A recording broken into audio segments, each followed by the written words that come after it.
তিনি ছিলেন মদিনার আনসারদের গর্ব, যার হৃদয় ইমানের আলো ছিল প্রদীপ্ত। তিনি হযরত নুসাইবা বিনতে কাব রাদিয়াল্লাহু আনহা, যিনি ইতিহাসে উম্মে উমারাহ নামে অমর।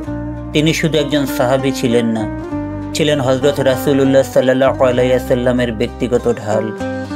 তার মহত্বের চরম প্রকাশ ঘটে উহুদের কঠিনতম মুহূর্তে, যখন মুসলিম যোদ্ধারা পিছু হটতে শুরু করেন এবং প্রিয় নবী সাল্লাল্লাহু আলাইহি ওয়াসাল্লাম শত্রুদের তীরের মুখে একা হয়ে পড়েন। ঠিক তখনই উম্মে উমারাহ রাদিয়াল্লাহু আনহা যেন এক জীবন্ত প্রাচীর হয়ে দাঁড়ান।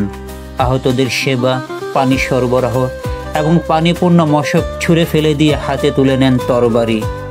নিজের স্বামী ও 2 পুত্রকে সঙ্গে নিয়ে তিনি নবী সাল্লাল্লাহু আলাইহি ওয়াসাল্লামকে এমনভাবে আগলে রাখেন যেন তিনি পাহাড়ের মতো অবিচল। সাক্ষ্য দিয়েছেন স্বয়ং রাসূলুল্লাহ সাল্লাল্লাহু আলাইহি ওয়াসাল্লাম, আমি আমার ডানে ও বামে শুধু উম্মে উমারাকেই আমার জন্য লড়তে দেখেছি। শত্রুর আঘাতে তার শরীরে বিঁধে ছিল 12টি গভীর ক্ষত, কিন্তু আল্লাহর পথ থেকে তার সংকল্প একটুও টলেনি। তিনি শুধু উহুদেই থামেননি, পরবর্তীকালে মুসাইলামাতুল কাজ্জাবের বিরুদ্ধে ইয়ামামার রক্তক্ষয়ী ময়দানেও তিনি অসীম তেজে যুদ্ধ করেন এবং একটি হাত হারান।